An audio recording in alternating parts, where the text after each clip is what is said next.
আসসালামু আলাইকুম ওয়া রাহমাতুল্লাহ। আশা করি সকলে ভালো আছেন। যারা রিজিকের সমস্যা আছেন, আজকের ভিডিওটা শুধুমাত্র তাদের জন্য। যারা অনেক দিন রিজিকের সমস্যা আছেন, মানে চাকরি করেন, ব্যবসা করেন, সব কিছু মিলেই আপনি রিজিকের সমস্যা থেকে বের হতে পারতেছেন না।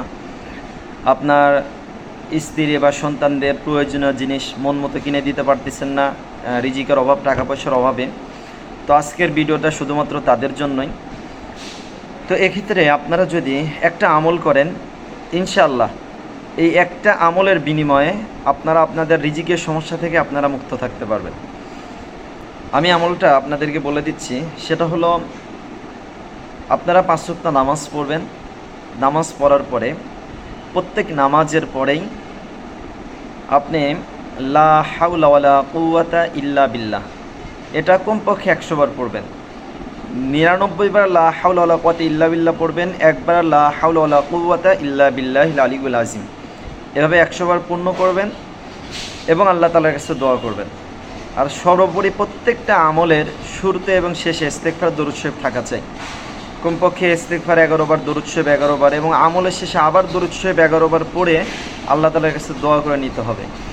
কারণ ইস্তেগফারের মাধ্যমে আপনার যে ভুল বান্তি, যেটার কারণে আপনার আল্লাহ তাআলা আপনার দোয়া কবুল করতেছেন না, যেটার কারণে আপনার রিজিকের মধ্যে বরকত হচ্ছে না, এই সমস্যাগুলো ইস্তেগফারের মাধ্যমে দূর হয়ে যাবে। মানে আপনাকে আল্লাহ তাআলা মাফ করবেন। আর দরুদ শরীফের কারণে আল্লাহ তাআলা আপনার প্রতি রহম করবেন, আপনার প্রতি দয়ার দিকে আল্লাহ তাআলা তাকাবেন।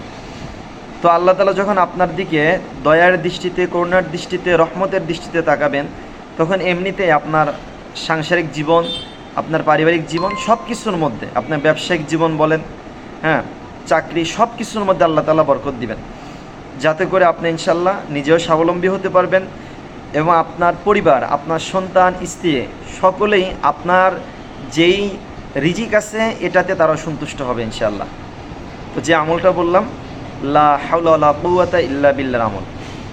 আর এই বিষয়ে আমি দ্বিতীয় আরেকটা ভিডিও নিয়ে আসবো ইনশাআল্লাহ সামনে, লা হাওলা ওয়ালা কুওয়াতা ইল্লা বিল্লাহর বিষয়ে। সে পর্যন্ত সকলে ভালো থাকেন, সুস্থ থাকেন। আসসালামু আলাইকুম ওয়া রাহমাতুল্লাহ।